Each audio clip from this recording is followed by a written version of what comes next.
City of Hudson's Plan Commission for Tuesday, May 2nd, 2017. And we will start with discussion and possible action on the April 11th, 2017 meeting minutes.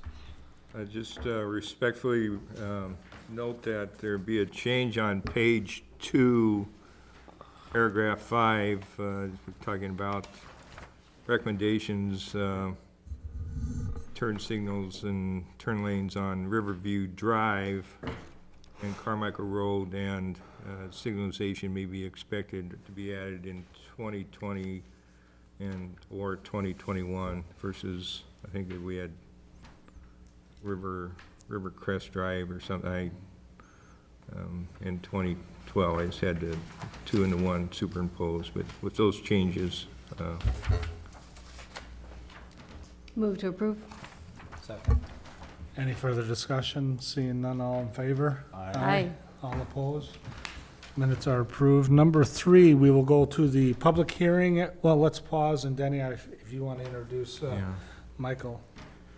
Well, we want to welcome Mike Johnson. Mike is the new Community Development Director. He started on Monday. I'll be here a couple of days before that to get a little more acquainted and get things set up. Mike is was the Executive Director of the Greene County Economic Development Corporation, and prior to that, he was Planner and Community Development Director at Norwalk, Iowa, which is southwest of Des Moines. Mike brings a lot of strong economic development experience to it, plus his experience at community development. Got a lot of confidence that Mike will do a very good job. My last day will be May 12th, so Mike's on Maybe. Yeah. I'm gonna try and keep him around here. Yeah, a little bit Mike's on longer. a fast learning curve the 2 weeks that we're together, so we want to welcome Mike. This is Fred Yorg on the Planning Commission, Randy Morissette, of course, of the Common Council, Kurt Tewinkle, and Mary Claire Potter. So Nice to meet you. Welcome. Welcome. You want to say anything briefly? Yeah, it's an honor to be here. I know I have really big shoes to fill. Day 2 on the job, and I think I've learned more, I think, from Denny in these 2 days than I've learned, oh God, in the past year. And it's funny because, you know, I grew up here in Hudson. Spent the first 21 years of my life living on Chestnut Drive. So took a while to get back, but I know that I'm really excited. My wife's really excited. My 2 kids, you know, I can tell they're excited. They can't really talk, but yeah. So it's a lot, but I'm really excited to get this thing going. I look forward to working with everybody for years to come. So thank you. Welcome. Welcome. Thank you and welcome. All right, now number 3, open the public hearing and discussion and possible action on request by Milestone Materials for the renewal of the conditional use permit for metallic mining at the Mimbach Quarry, 2700 Hanley Road. do you want a brief presentation by Milestone before we open it up for public comment, or? Sure. Okay. Tony, or?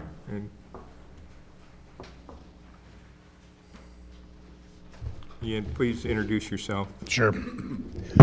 My name is Tony Tomaszek. I'm a vice president of Milestone Materials, which is a division of Matthew Construction. And this is Candy Anderson. She's a permit specialist and geologist for our company.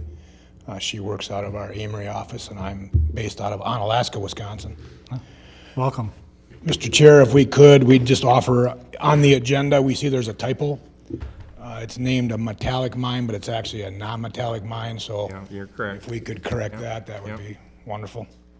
Sorry about that. We will do so. Thank you. Brief history about the Mimbach Quarry. It was started back in the mid to late 1940s by Arthur Overgaard Company. It was acquired by the Kramer Company, and Matthew acquired it in 1996 from the Kramer Company, and we've been operating the Mimbach Quarry since 1996. In 2009, we entered agreement with St. Croix Business Park to mine out a portion of their land, approximately 9 acres, and then we made an agreement to go up to 18.9 acres on that property. and mine the bedrock dolomite out on that piece of property. And the intent was that we would mine that out as quickly as we could and not take any more off of the Matthew property until the business park rock was mined out. We are currently down to the proposed, or near the proposed finished elevation of 895. We probably have this year and maybe part of next year as far as the mining goes on that piece of property, and then we will begin the reclamation on that piece of property. We have a lot more reserves on our Matthew property. We probably have 40 to 50 years of reserves on that property, all based on the economy and how the material goes out. We have mined about 1.5 million ton off of the quarry, some on the Matthew property, but mostly on the St. Croix Business Park property since 2009. So we move about 250,000 ton a year on average out of the quarry. We typically operate, as you know, March until November or December. We don't do much for the 2 or 3 or 4 winter months, depending on the weather. So we typically start operations around the middle of March and go till Thanksgiving. And the mayor and a few others, Denny and a few others, were out at the quarry for a tour this week. Typically, we have a scale operator and a loader operator. That's the extent of our employees on a normal day. We move our production plants in and out as we have to, and we do drilling and blasting as we have to. We have some information regarding the drilling and blasting over the last 10 years. If the council is interested in that, we can provide that information. Other than Candy, you have anything else to add? I don't. So we would entertain any questions you might have. We can get into specifics on drilling and blasting or the reclamation if you care. We can do that. I think we've submitted a substantial book, so you have the information in the book. Is this your map in front here? Yes. If you want to put it up on the easel for the folks in TV land, and then kind of maybe generalize where you're talking about. Actually, the aerial photograph might work better, Candy. I think it'll show up better on the, You can lay the other one here on the table.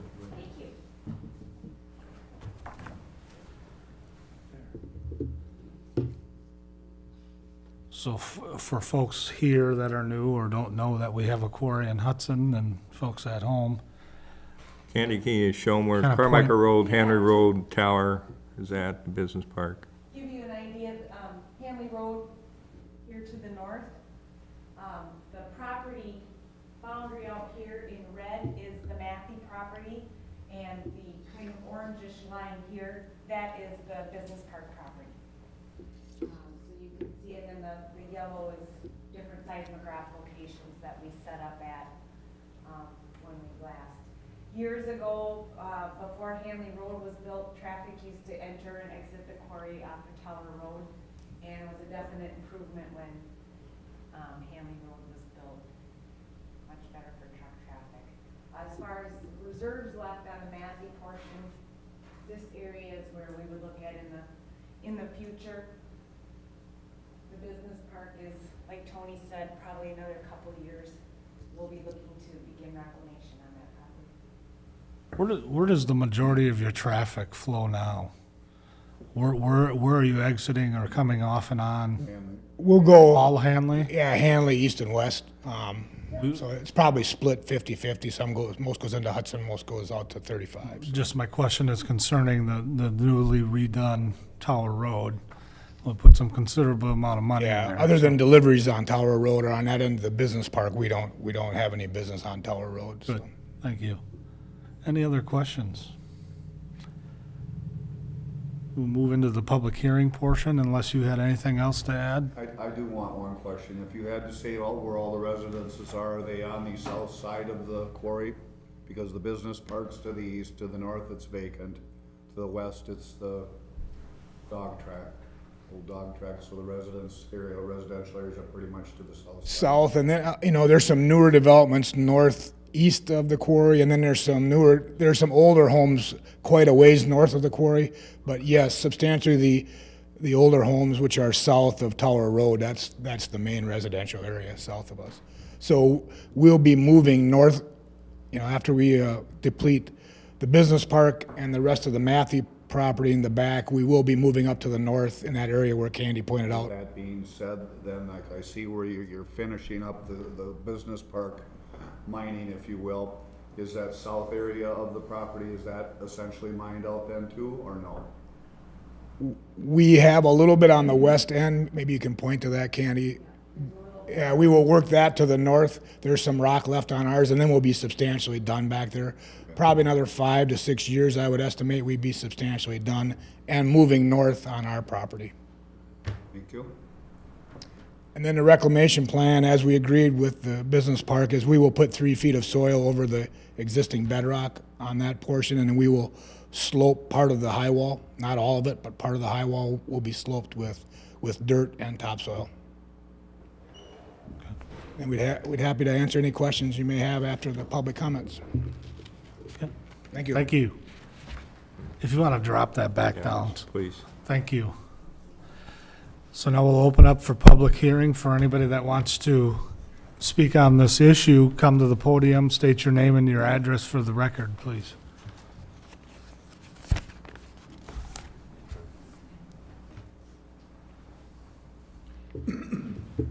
I'm Suzanne Van Mealy. I live at 393 Cooley Trail, which is directly across the street from Nordic Lane. I'm speaking on my own behalf as a Troy resident that's affected by this gravel pit. I've been there quite some time. However, about 5 years ago, I retired, and I realized what was causing my pictures on the wall to move and to go askew, and I kept repairing the same cracks in the walls. So about 6 years ago when I retired, I was home during the day, and during about midweek, experienced something that felt like an earthquake. It actually feels like an earthquake there. The shaking of my home like an earthquake. And now, I wonder what this might be doing to my foundation and to my well. I haven't had any trouble with those 2 items yet. But in 2010, this pit experienced, it was covering 9 acres, and then expanded to 18, making it worse. I can't understand with a blasting gravel pit existing within the city limits. And I think that there's residents also on the north, to the northwest up on that bluff, that may be affected as well as what you're saying to the northeast. I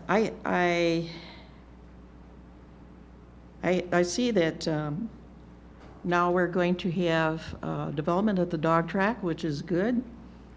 It'll no longer be vacant. It'll be a lot of tax revenue coming in, additional tax revenue to Hudson. And I just wonder how they feel about building new buildings and residences on the west side, and how that might affect the value of that property and affect the structures that are going to be built there.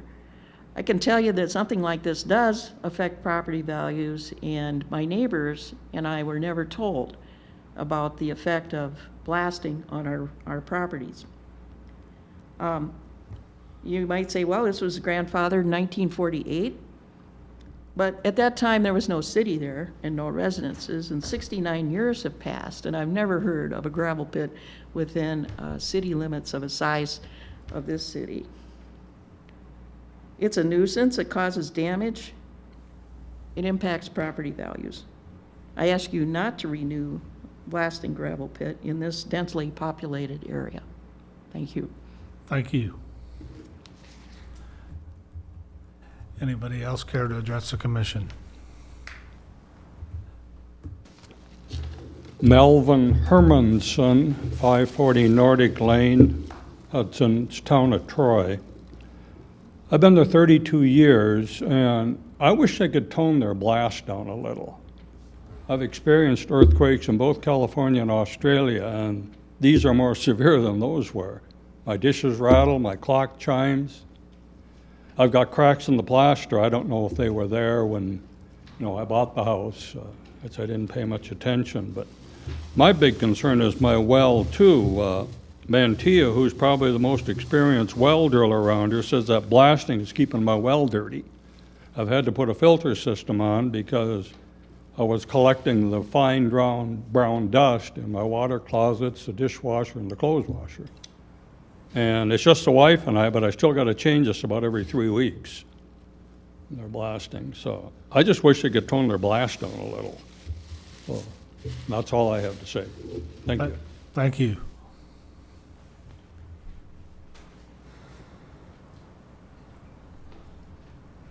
Good evening. Hi. I'm a homeowner at 407 New Century Drive. Roland Rowe is the name. My wife Marie is here as well. We did have an opportunity to have this similar meeting about, I think 7.5 years ago in 2010, if I recall. And I thought that at that time, the idea was for another 10-year lease, and now we're 7.5 years away and we're looking for another 10-year. So I'm wondering about the timing for one. Is it true that we're going to go with 10 years, or are we going to move that up now, and is this going to be happening sooner and then extending longer later? But at that time, I wasn't present for that hearing, but my wife did attend and expressed our concerns at that time. If you look at the map, we're just south of Tower. We're in a small subdivision on Cambron. We've been there for 13.5 years. Unfortunately, when we bought the house, we were new to the area. We were rushing to buy the housing because of a transfer. And we were neglectful and not understanding the full nature of the area we were buying into. So without any disclosure from our realtor at the time, we realized shortly after we moved in, after hearing all this beeping noise, that there's indeed an active quarry less than a half mile from our house. You know, all that being said, for the most part, the operation has been a good neighbor. 10 years ago, we did have the Membach people come out. They brought their consultant, their geologist, a different person, not here at the time. Tony was there, and another individual, and we worked through some of the discussion points that we had raised. And since that time, they allowed the American Engineering Testing Company to come in and do an evaluation of our house. Because looking at the CD that they did present at that time, 10 years ago, excuse my voice here, I'm a little bit scratchy here, but they did do a conditional survey of our property. And so inside and outside, they took a look at it with visual digital camera. And we found numerous cracks in the foundation, cracks in the blacktop driveway, cracks in the back of the garage, cracks in the foundation on multiple places in the house, of the structure on the outside, some mortar joint fractures. The driveway was taking a beating at the time, some sizable cracks that were appearing. And believe me, I've been at home too to hear these explosions. It's a fairly decent percussion. It's not just an explosion, but it's kind of a percussion that goes throughout the house and rattles all the china. If you have china, it rattles the windows and it drops your pictures around. So it is a noise, not just a noise, but a percussion nuisance as well. So anyway, the visual was done with the driveway, plaster in the garage, multiple places in the garage were cracking, multiple flooring and cracks in the flooring in this, was appearing as well. Now, are these construction errors? I don't know. It's hard to go back and make those claims in actuality. So at least the good news, in spirit of being a good neighbor, they did do allow this search and this survey of our house, if you will. But quite frankly, the disappointing part is there was no feedback after that survey was done. So it all went quiet for the next 7.5 years. So we haven't really followed up on that. So aside from that, we're still concerned about the duration. We're happy to hear about the news that the part of the quarry towards our property is going to be more of a reduced level. But I'll tell you this year, I think we've had 8 different blasts already this spring. So the activity is still there. The percussion is there, the damage is still occurring. Whether we can prove that or not, again, we can't necessarily say that. But it is still a concern from an environmental standpoint, a noise standpoint, and our home value construction standpoint. We were very curious when, at one point, the city was pursuing a new high school there, and we were really concerned about what the magnitude of having a high school within the proximity of that property would be too. So, the other major difference too, siding with Mr. Hermanson to some extent, during the last 13 and a half years, we've installed a water softener to soften our water, and then we had to put a filter on. And we were experiencing the same fines of gravel coming up through the well. But in the most recent time, in the last year and a half, we're kind of getting a mudding of those particles now. It's no longer just granulars, it's actually mud now that sits on the bottom of that filter. I dare say I don't think it's connected to time of changing, because we're very diligent about it as well. Every month, every 6 months or 6 weeks, we're changing our filter as well. So that's a concern too in terms of what's happening to the groundwater, either by usage of the water or water table or blasting and or percussion. That's also a concern. So in quick summary, I don't have anything, the quarry is a necessary evil for a lot of purposes, and we understand that. And, but we are just concerned about what the long-term future is, what the real promise is for converting it and reconverting it to usable property. But more importantly, what's that going to be going forward?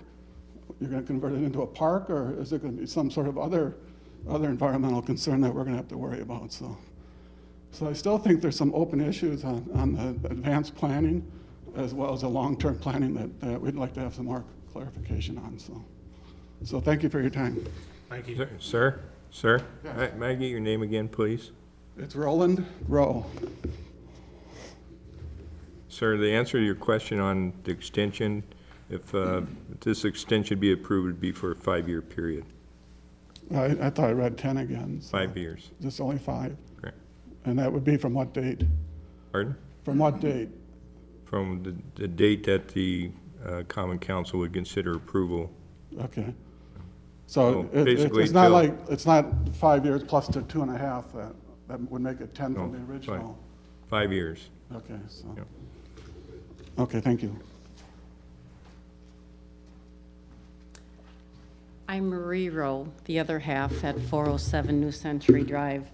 We didn't discuss what we wanted to cover tonight. I know a lot goes out of that quarry, but there's a lot coming into that quarry.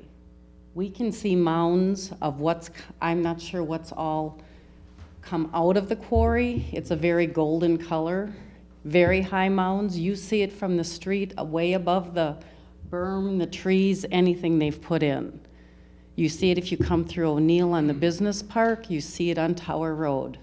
But if you look close enough, you're gonna see refuse in there. It's cement, it's particles, I don't know where they're getting it from and who's dumping in there and who's allowed to dump in there. But I think somebody should look into that. Because if that's gonna become the base of what you reclamate over, what is that doing to the ground? What's that doing to our water? And I don't know that anybody here even knows that there's stuff coming into that quarry. Okay. We aren't aware of what's going in there, what kind of refuge. Is it coming from roads? Is it coming from housing? Is it contaminated? What is it? To my understanding, as I recall, and I could be not current, is old concrete is brought in and they recrush it and make it into gravel. And asphalt. So they're actually doing a recycling function. They do the cities. And When the we do a city. mill, when we do a mill and overlay at the city, I believe they're the ones who do, are they not, Jenny? So it's, I'm not aware of that. it's being reused. Okay, so is that going to continue to be a recycling plant then, once they're done blasting out of there? that's something you folks should think about. Again, for property value, for the aesthetics of the area. And we definitely still have cracks occurring in our house. And yes, the blasting is an issue. As new people moving into the area, you may want to consider looking into what actually happens around town.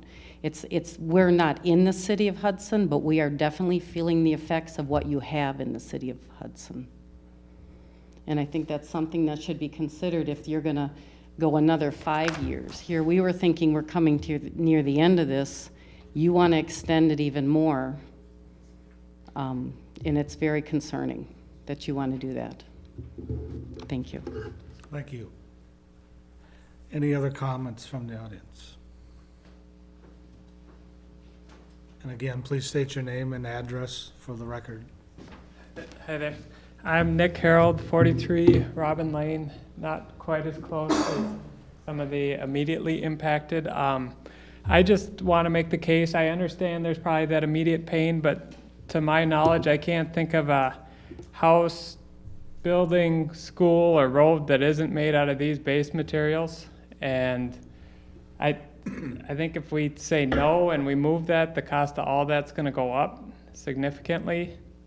So I think it could be an overall net negative to the community, losing an asset like that. Okay, thank you. Any others? No, please, Sure. yeah, please go to the lectern, please. Tony Tomaszek with Matthew again. A few comments. There was a comment about the water table. Generally, most of the wells, the newer wells, are down 200 feet into the sandstone. There may be some older homes that are in the sand and gravel aquifer. Again, the quarry itself is only 70 to 80 feet deep, so most of the residential wells are below where the quarry is. And also, we would offer to go back out and resurvey these homes, and if there were adjacent neighbors that didn't have a well inspection the last time, we would offer to do that for them to see, you know, what may be causing the water, or at least do a tap water test for them. And again, we only blast 8 to 10 times a year, so you know, if there's some turbidity near the blast date, we could expect that. But if it's an ongoing problem all year round, the quarry doesn't operate all year, and we obviously don't blast every day of the year, so we only blast 8 or 10 times. So But we just would- just to interject, you've blasted 7 times as of right now. Right. So you're just about done blasting for the year? Probably for the spring. We have to, probably have to come back in the fall. We've done 101 blasts since 2007. So that's 10 and a half years. We've done 101 blasts out there. Okay, but you just said you only do about 10 a year. We do, on average, we do about 10 a year. I mean, again, if the business is up, we do more. If the business is down, some years we only do 2 or 3, so. Yeah, So it all depends on the year. okay. And again, like we did for the roads, we would come back out and resurvey their house, or we would look at well tests if some of the neighbors would prefer that, so we would make that offer. And Tony, would you clarify the construction materials that are being brought into the site? As you know, the city of Hudson and other communities that are close to Hudson, you know, rip up their streets. We only bring in clean asphalt or clean concrete. We don't take any other demolition materials there.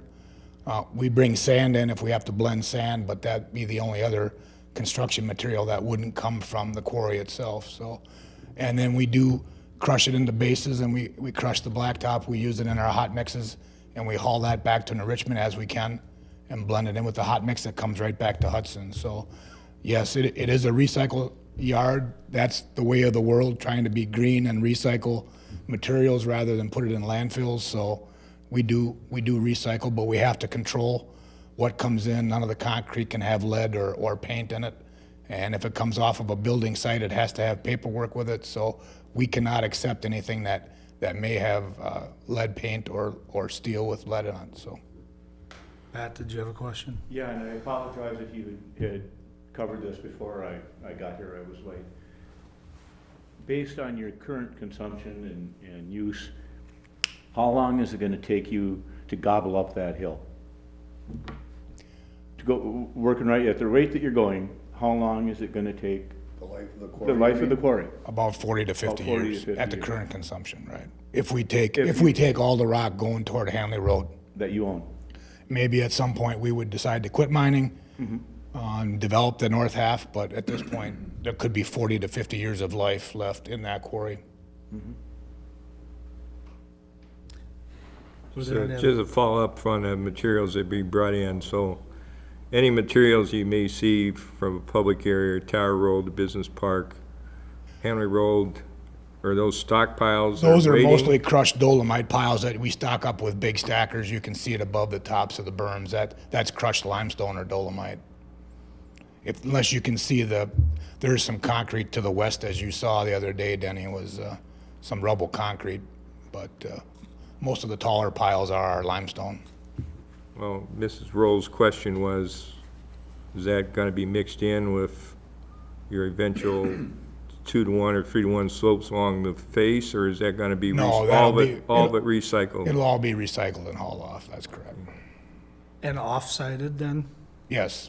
So if you if you're gonna reclaim it after, which it doesn't sound like very soon, are there gonna be pockets in the landfill? Are there gonna be pockets where it could collapse if there was development out there? And maybe that's something geology can answer or I no, or don't, whether- no, we answered that the other day. That question came up on the tour the other day, that it's a substantial bedrock, sandstone and limestone bedrock beneath us, so there's really no caves or sinkholes below us. Yeah. I have a question. We heard a lot about the severity of the blasting. Is there any way to change your method to, I guess, maybe do more frequent blasting of lesser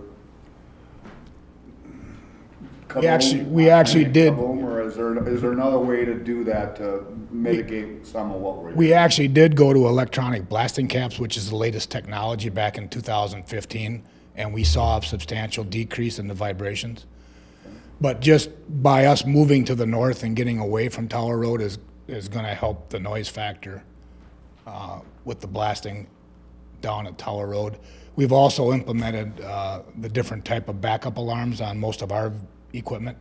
Some of the dump trucks that come in there may have the old shrill backup alarms, but we've tried to go to the white noise, they call it, backup beepers on most of our equipment. But you can't lessen the amount of charge and do a smaller blast, I guess is what I'm trying to say? Or is that just not economical, or? Well, it's non-economical, but we can prove that a larger blast will have the same vibration as a smaller blast. And so unfortunately, if we blast smaller blasts, we're gonna blast more times. So, if we can control the blast well below the state regulation, we'll stay there and make the medium-sized shots, I would call them. Our shots are not large by any means.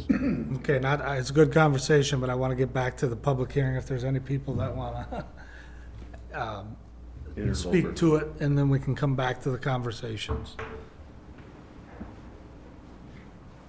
Rich, I can move over.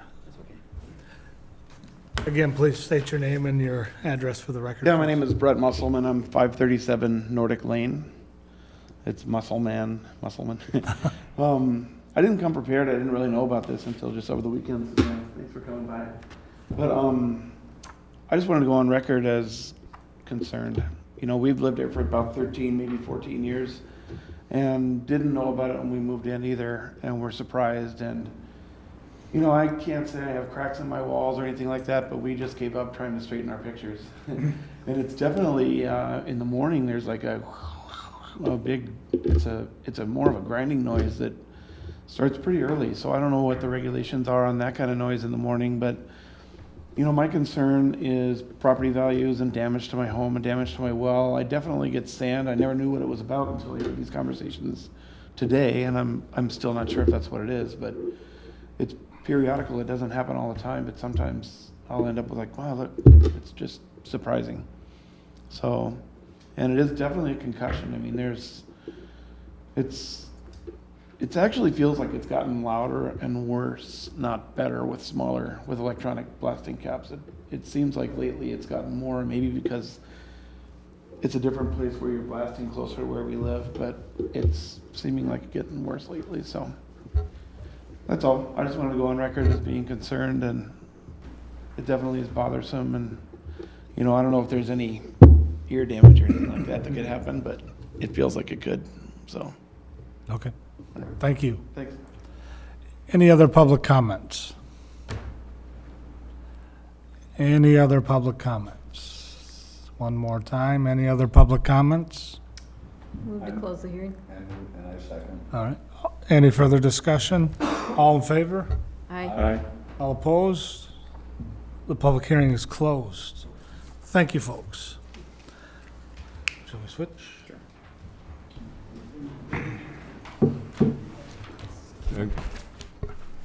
Yeah, all you do.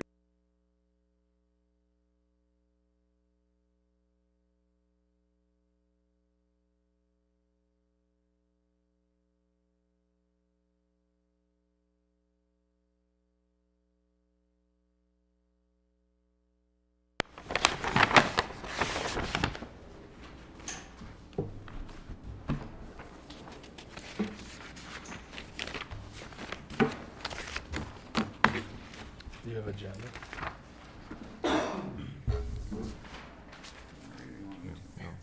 You guys. Got it. All right. No, I'm sorry. Claude. First of all, I want to apologize for getting here late. I was up in town of Hudson at their board meeting talking to them about EMS. So, apologize. Next thing on the agenda here is discussion of Do we want to, Or we're want to gonna have a take- we're gonna- discussion on the Okay. conditional use permit? Is there, do you want to consider a motion for recommendation to the common council, or is there information that you may want to have staff research, have discussions with Milestones, try to get any answers to issues that were brought forward tonight? I would like to see the quarry follow up with what is being dumped in there specifically, and if staff needs to take a visual. And then also follow up with the surveys, and if they need to share them after they're done. The surveys that were done, or if you're planning on doing others, or the water tests for the folks that think there's, or that believe there's a concern there. Those filters aren't lying. You know, if you saw that filter, so I think some follow-up on that would be helpful. So you're asking for that information to come back to this body, or? Mm-hmm. Okay. Or at least touch base with the homeowners that have expressed a concern. Whatever's fair. Well, can we ask Milestone what could be done in regards to these follow-ups on surveys? What would be needed to? You need to go to the lectern, Tony, please. I guess my concern was, it's great that you did surveys, but there was no follow-up, is what I'm hearing from the audience. Right. I mean, the engineers that do the water test kind of keep that information proprietary between the owners and them. We hear about it if there's issues with the home that they think are attributed to the quarry, but we don't necessarily hear about it unless there is an issue. So sometimes we go out along with them when they do the inspection, sometimes we don't.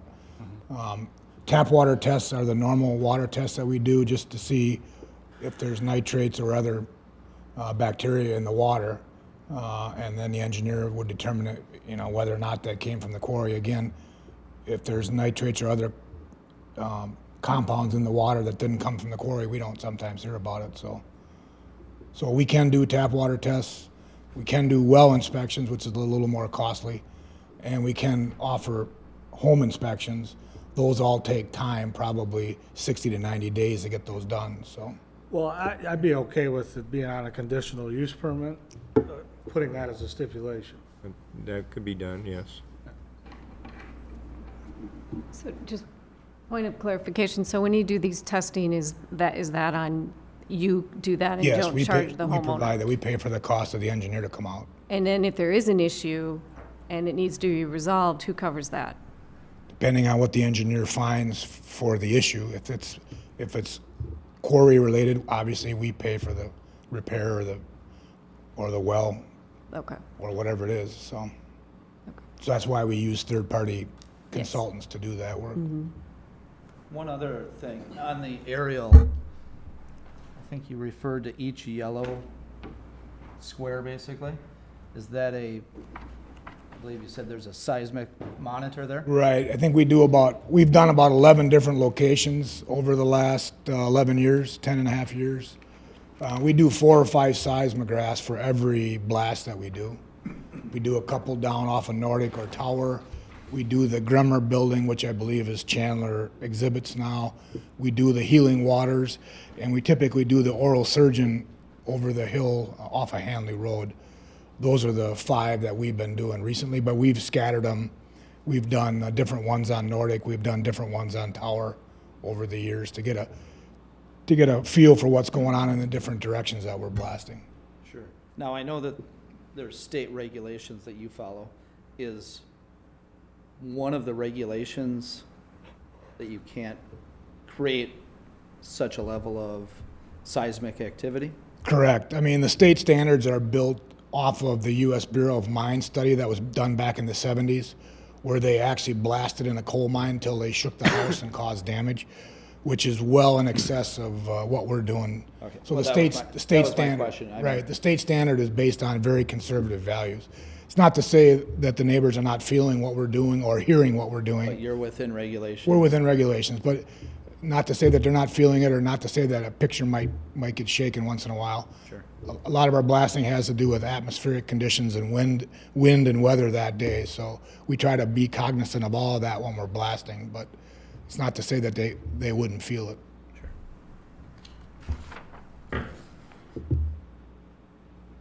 The other thing I'd like to see is, since I've been here, we renewed them a couple of times. And it would be interesting to see some of the old records as to the concerns that came up then. Are they identical to what we're hearing tonight? All of that, because nothing's changed. We tried to ask you that, and nothing has. I think you've been a good steward and a good neighbor to the best of my knowledge, but there are concerns. So I myself would like to see some of, at least the old reviews, if there's something we're missing, something we need to ask, or is it the same thing again? I mean, I'm just saying that I don't have recollection of that. I would like to know that. We could do that. I mean, just trying to look at this fairly and squarely. I mean, Denny would have any complaints that were received by the city, and I don't recall many, if any, over the years, Denny, of complaints out there. I mean, Typically, we get a call and, we'll contact Milestone, and, they've been very from our perspective, they've been very responsive, quickly to respond to the complaints. So with everything I'm hearing said, I would like to make a motion to postpone until the next meeting, until we can get what Randy and hopefully I'm asking for, and just to do the right thing here. Is there a second? I'll second. Okay, got a motion, a second, further discussion? All those in favor? Aye. Opposed? Motion's approved. The next Plan Commission meeting is tentatively scheduled for Tuesday, May 23rd.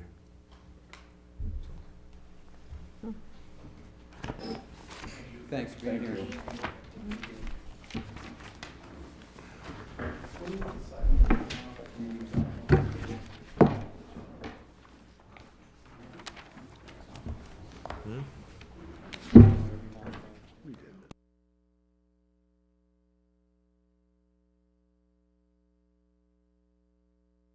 Come on, consideration is discussing possible action on proposed amendments to Chapter 255 zoning of the municipal code, Section 255-48, off-street parking requirements, regarding the B3 Central Business District and regarding payment in lieu of parking, providing off-street parking. In the parking study that was done, and the final report was submitted to the city in March, there were two recommendations from Rich Associates. One was to suggest that the payment in lieu of parking fee amount should be raised. Currently, it's $2,500 per stall. They're recommending a minimum of 1/3 of this cost of constructing a stall in a structure. That would be $6,700 per stall, or up to half, which would be approximately $9,750 per stall. So that, and then secondly, the second recommendation was for any new construction that the developer has to provide half of the off-street parking that be required. Now, because there's use of the term new construction, I was amazed that we actually don't have that definition in our zoning code. Did some research on definition of new construction. Basically, the one I can find best is site preparation for and construction of entirely new structure and/or significant extensions to existing structures where the site was previously occupied. I did provide you the changes that are necessary. If you want to consider at this time, recommending to the Common Council changes in the zoning code for the off-street parking and payment of lieu of parking. Any questions? My question, and I think Kurt, you had it last time too, was it enough, the amount? Or do we go higher? Land is not, I mean, we've got some development happening down there, but it's not getting any bigger. So do we ask for more? I don't want to chase the businesses away from coming. Well, I've talked to different developers. Some of them think payment in lieu of parking versus having to construct your own parking is a pretty good deal. I mean, you're talking, maybe for surface parking, it might be upwards at 10, I think our initial estimate for surface parking when we considered this initially was about $11,500 per stall. If you take land values, cost of doing the actual pavement construction work. So I've talked to some developers, they say, geez, I might be better off paying this payment in lieu of parking versus trying to construct my own parking. However, we also would want them to try to develop parking if at all possible. So That was kind of my point is, most businesses downtown, I mean, it's all about the square footage. So they're gonna be better off constructing more square feet and, It's paying the payment in lieu. It's a double-edged sword. I mean, Yes. we've got a parking study done, which is gonna cost millions for a ramp, hundreds of thousands of dollars for redoing the meters to upgrade those. And so, yes, for the development, and then yes, it also works for, if we raise that fee, the parking meters we get more money for the parking system. What does it do for, if it's a person isn't a developer and there's an empty spot downtown that they want to move into, is this gonna preclude them from that? I mean, for some of those small business owners, Right. $6,700 is a big ticket item. That's what I'm saying, it's a double-edged sword. Right. Well, what the recommendation is, if you have an empty building under 6,000 square feet, you do not have to pay that. You still be exempt. They're saying only apply the condition of requiring half of the off-street parking for new construction or a substantial. So if you had an existing building Right. and you went in and you're basically taking a retail business and replacing, then you're not required, if you're under 6,000 square feet, to provide any off-street parking still. It's only going to apply if you have new construction or substantial construction. But there is some opportunity downtown for some potentially new construction. In that case, either you have to build half of what's required or pay into the payment in lieu of parking. Can you refresh my memory, and I apologize, what the decision was with where the new Lolo's going? The what? Where the new Lolo restaurant's going? They provided, Provided what's all the- required, they have provided it all. provided. Okay. Just for additional context, Denny, how often have we had a developer choose to pay in lieu of providing parking downtown? About four instances. The last larger one was the Smiling Moose that paid $77,000. Then a couple of smaller, one across the street paid about 22,000 or so. So we've had 3 or 4 cases. It's not been that common. That money was invested in the parking stalls on the west side of First Street.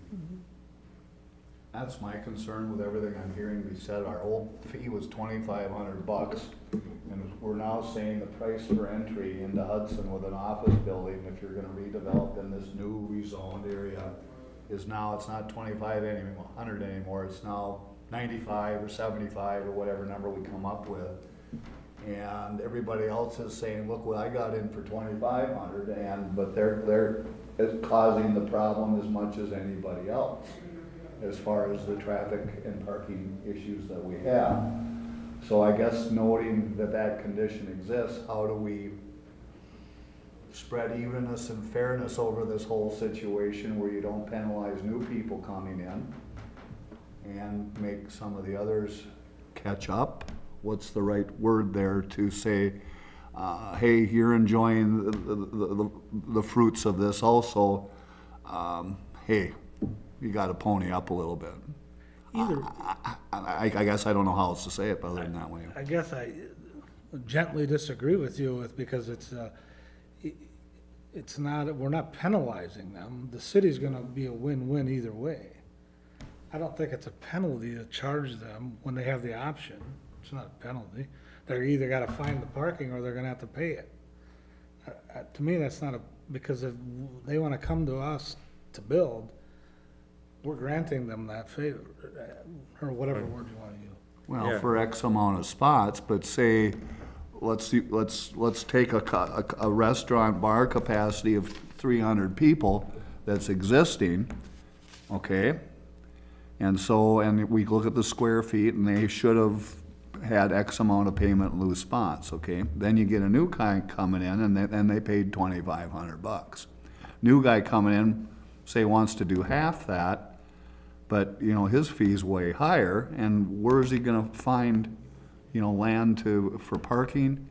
And then his fee's going up, so how's the city doing him a favor? Because these guys got the fee cheap, and these guys are gonna have to pay more. Fred, it's like the stock market. They should have come. I got a stock tip, I got in early, Kurt didn't. That's the way it I is. mean, we just simply can't turn back the clock. I understand that. I mean, I like the theory. I don't know how we go back and ask for more. I don't either.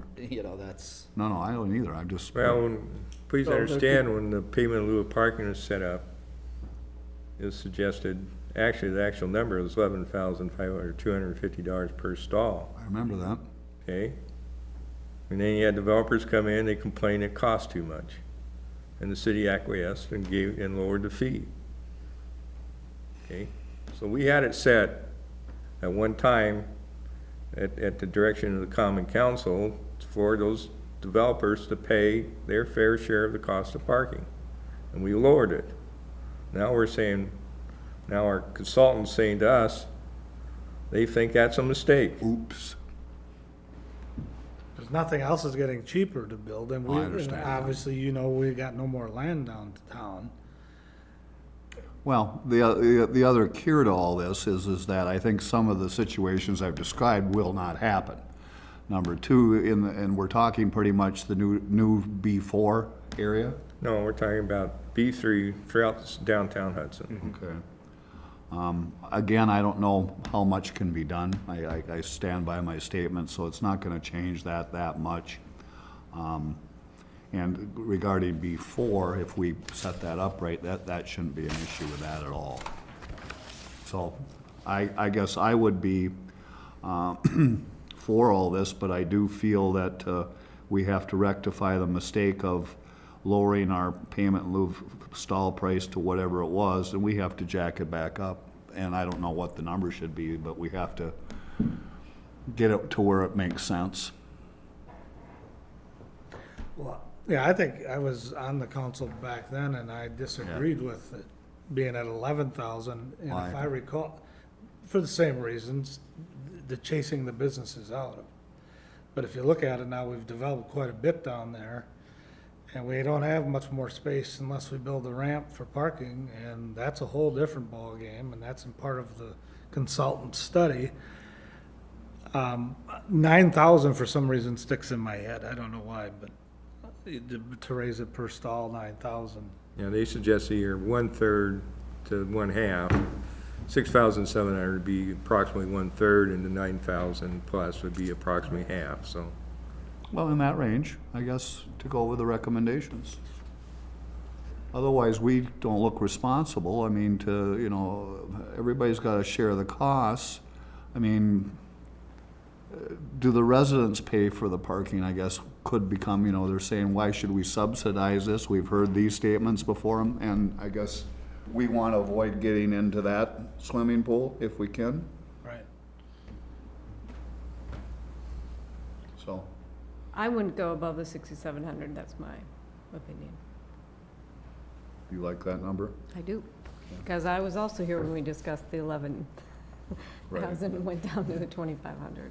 So I just think that's a huge jump, and I still think it shows that we're being responsive, but yet sensitive to, the invitation of coming to Hudson.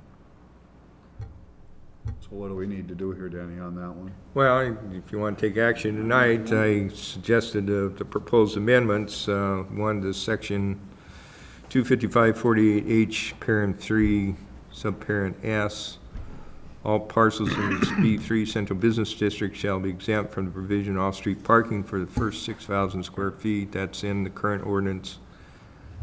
The new part would be except for new construction projects for which 1/2 of the required off-street parking is as per required in section 255 is required. So that goes back to the one recommendation of Rich Associates to require at least half of the parking. The second one is the fee. I went ahead and the fee in lieu of parking shall be, currently it's 2,500. I inserted 6,700 just for the point of conversation.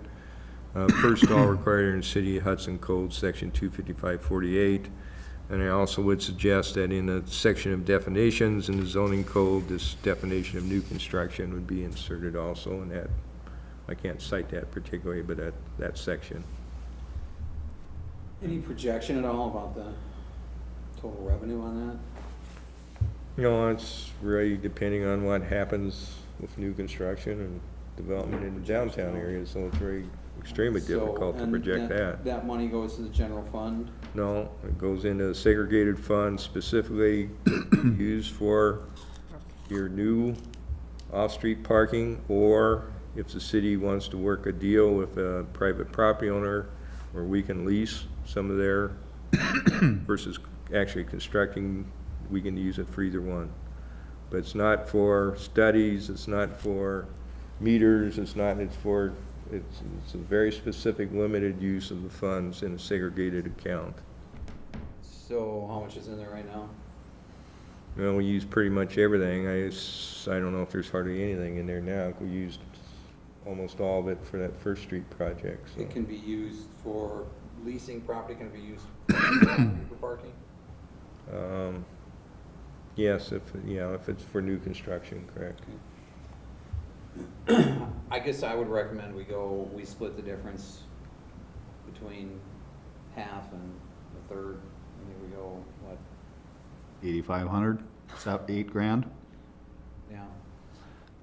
$8,000 is about half. I'd like to gently challenge Mary Claire on it though, because you've been involved, I think, very intimately with the parking downtown. And this is part of what we can use to get that accomplished. And I'm just asking, did you see the parking study yet? You saw the numbers in there. Mm-hmm.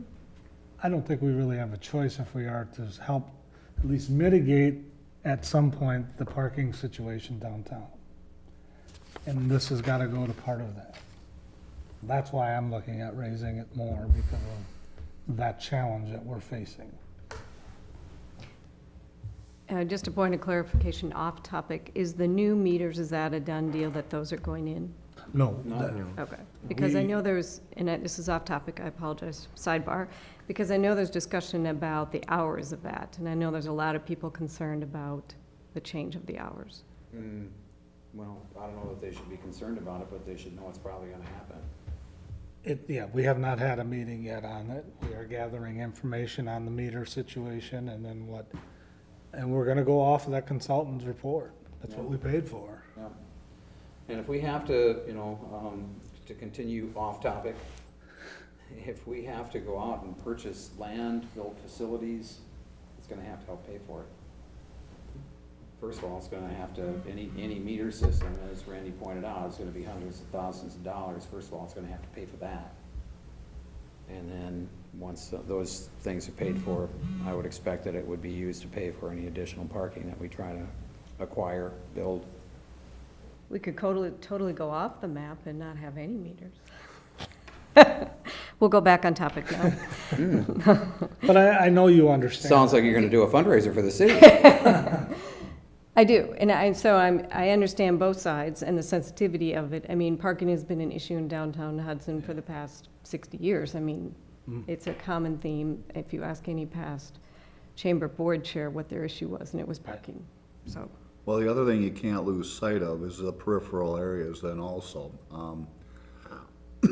I live in a peripheral area. I'm just out of the downtown area, still deemed residential, and you can't imagine the mess there. The cars parked, jammed in there, cars being left for weeks on end, not run, just parked.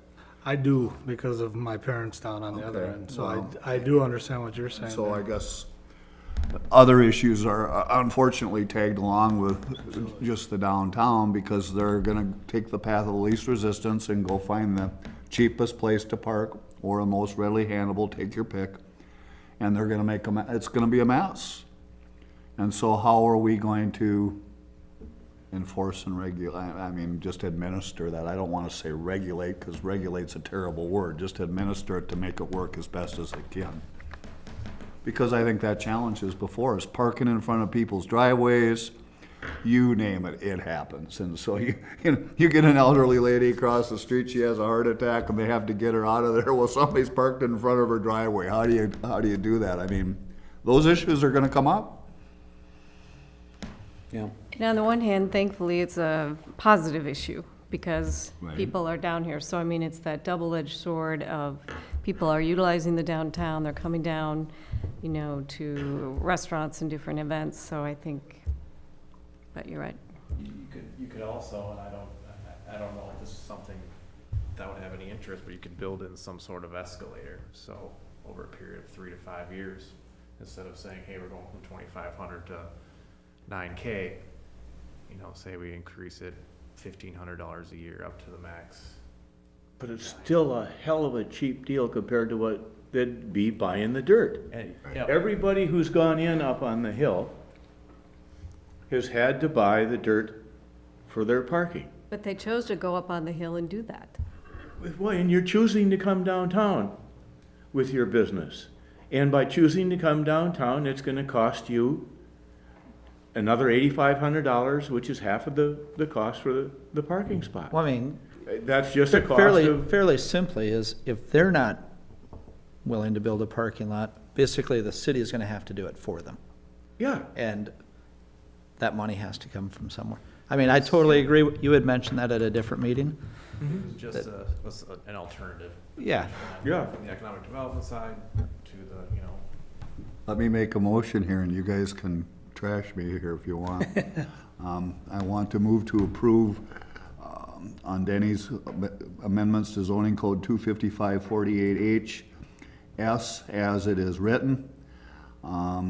The second part, feed schedule, I want to change that to 8,000 per stall and proceed on that basis, which is cutting, it's raising it from the minimum, it's splitting the difference between 1/3 and 1/2. 8,000's approximate number. I would second it if you go to 8,500. Okay, I will amend my original motion to item 2, go from 6,700 to 8,500. I didn't think you'd go along with me on that. Okay. Either one of you open to the idea of an escalation? To go higher? No. To phase in, to phase it in. No, Mary Claire, and I guess that the reason I would say No. no is Okay, I because, just asked the question. is because I think that it's just pushing the problem down, or the issue down the road. We're not gonna get any more money faster, we're not, But this isn't a new issue. well, that's why I don't wanna escalate it and prolong it any further. But what I do want to do, in the vein of what you're speaking here, is I want to review this payment in lieu of parking number on a regular basis to see if it's where it needs to be. Part of what's happened here in the past, the 2,500, whatever the numbers we've had, because we haven't reviewed it, we got behind. Call it what you want. So I think we need to put something in the system to say, hey, let's take a look at this every so often and adjust it if it needs to be adjusted. That's separate from all this, but I think we need to do that. I agree. You could have that as part of your motion, maybe. Yeah, there's a section we can add. Well, then put that in there as part of it then How to, often do you want to review it? I don't know, what's reasonable? Every year is too often, don't you think? Every 2 years?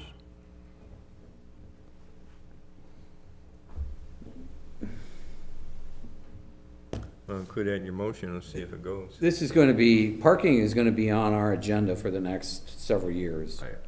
So, I mean, you can put it in the motion that we review it, but I got a feeling it's going to be reviewed quite frequently over the next few years.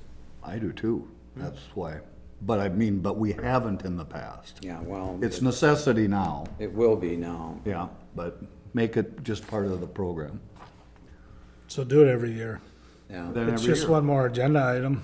Yeah. yeah. Because then hopefully in 31 years when I'm sitting in, we aren't having this exact Right. same discussion. Well, it's a good problem, as everybody said, it's just, it's snuck up on us and it's kind of, the net's half over us, if you will, and, so we gotta try to find a way to try to fix it. And the reward to the businesses that are already here, the pioneers that are already here, in having taken the risk to put their businesses down there, they've benefited from the lower amount. And the success of downtown has grown, and that's what's attracting the new person or the new business to come here. And that's just now table stakes to get in the game. That everyone else's effort went into making Hudson what it is now. They come in and stand on the shoulders of everyone who came in ahead of them. It's cost to be here. Including you. Call for the question? So do I need to resubmit that motion, or does that? I think we're good. 8,500 escalating every year. No, we're not. That's not funny. Yeah, it was a serious. Sorry for bringing that up. No, I thought it was a great idea, but obviously, no. All right, so, and then a review on an annual basis? Yes. Okay.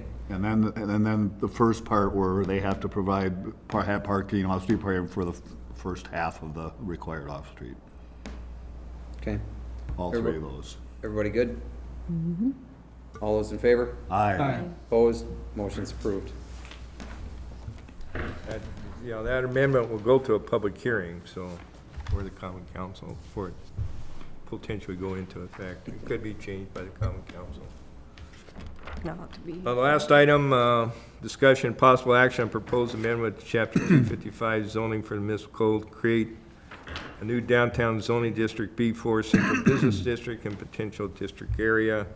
I had sent amended language in regards to the proposed B4, as I submitted in my comments.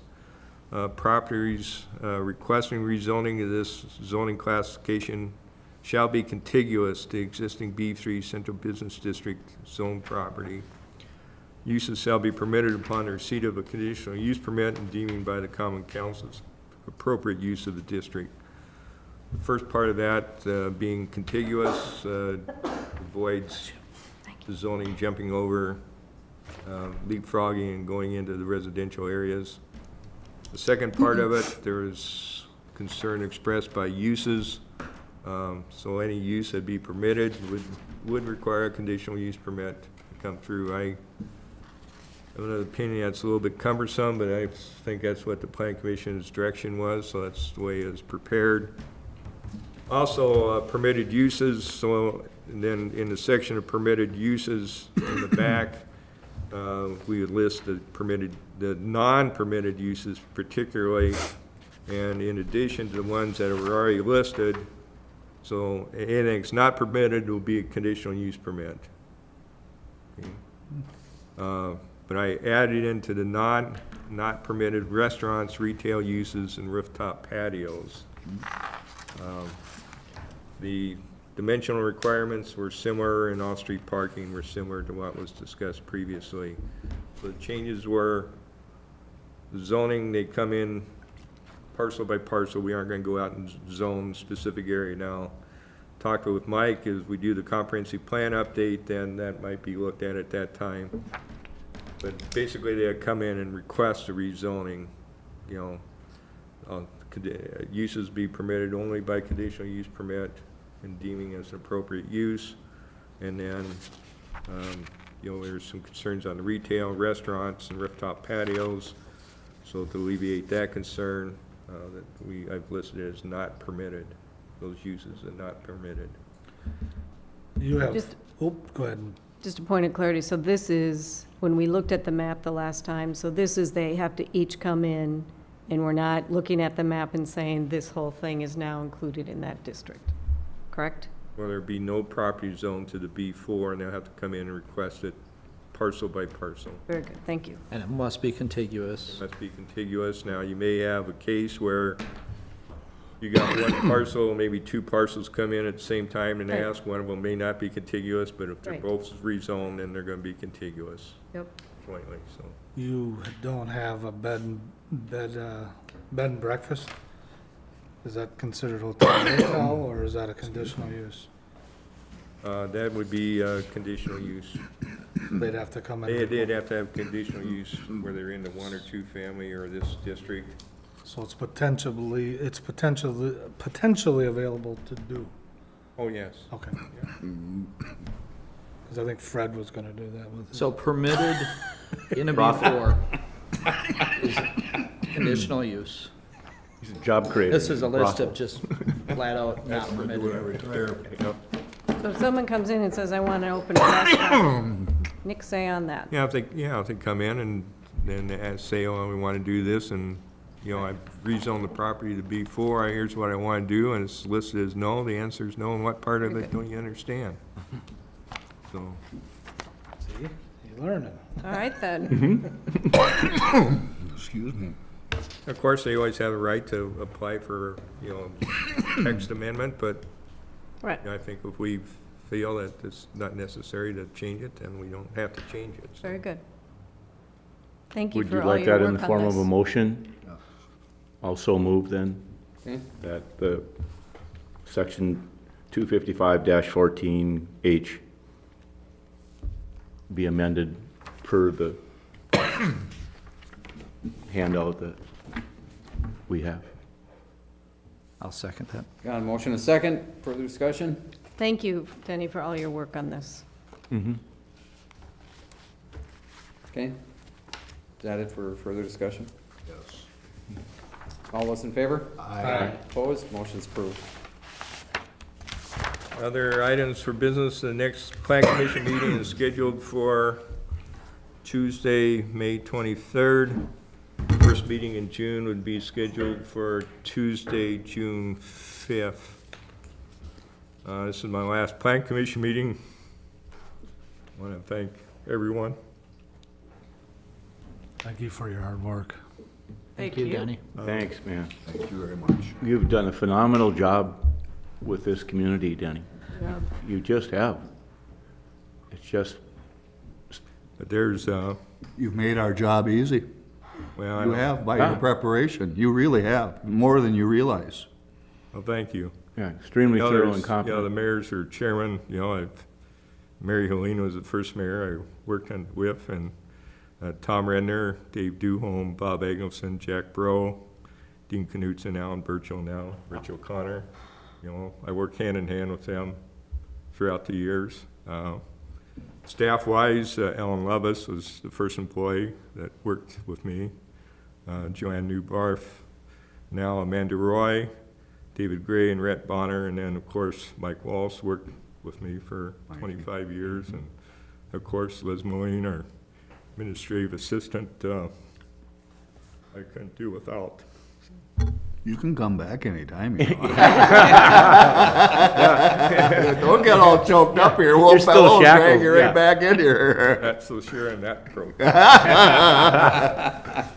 But thank you so much, and thanks, the time and energy that Plan Commission members put into assisting the city is. You've made this Great. fun, you've made this fun, and like I said, because of your preparation and honesty, and I think just getting all the facts in front of us, I mean, we never second-guessed anything that you ever prepared for us, and you had really everything done except to make the decision. And, wow, who wouldn't want a guy like that working with him, Right. which you have. You're gonna None of have it one blew coming up, and so. Yeah. Maybe you want to tell them what Good next luck. week is. Oh, yeah, we did the proclamation for last night. I know that all of you were watching TV, Right. watching in on the meeting. So next week is, the full week is Denny Darnold Week. Ah, Yeah. Proclamation last night, Happy. and. When's the parade? I that's know. Next Monday. And, yeah, I mean, I tell you, I've only had a year working with Denny, but it has been a lot of fun. And, I mean, everything that everybody said here tonight is absolutely true. The preparation, getting everything ready for just walking into a meeting and getting right down to brass tacks has always been good. But, I mean, with everything that we've seen, I keep thinking about this. I don't know if you guys get on computers and play Sim City or not. Have you ever seen a simulated city? You ever do that? It was one of the first things that you could do out there on the computer. This is Denny's simulated city. This is Hudson. I could see him on the computer every night figuring out where all the pieces are gonna fit in, because this is exactly this is his town, it's his city, and he's got his fingerprints on every single thing that you look at. And it's just phenomenal, and I certainly am gonna miss him a lot. I was on the other side of the fence, on the developer side with you in a number of projects that it was extremely easy to work with you and city staff because of the organization and the fairness and the consistency in dealing with everybody. It was like when we did the golf course project and the like, it was very, very simple to work with the city. It was very cut and dried, what could be done, what couldn't be done. Here's how everything's handled, everybody responded. Oh, you ran a great department. Thank you. And the St. Croix Business Park, just a fabulous asset to this community that we would not have without you. And with my Chamber of Commerce hat on, that's very critical for the City of Hudson's success, so thank you. You will be missed. You answered all my questions all the time. But with all that being said, little salt on the deal here, we don't want to scare poor Mike away. He's already You signed kind of that. set the table here for him, so We welcome him. bar is high. Bar is high, but, I We hope- welcome him. And I'll see who in whose footsteps you're walking here, so. I'm getting kind of thirsty, so. Yeah. Just, I have a conflict for the 23rd, May 23rd meeting. my guess is I will be gone as well. Where are you two going? I have another meeting that's on the same night. What are you doing? Well, I'm either gonna be in Oregon or Salt Lake City. Oh. I haven't decided. Oh, Tough choices. yeah, it's nice that you got a choice. I move to adjourn. Second? All right, motion second to adjourn. All those in favor? Aye. Opposed? Motion's approved. Denny?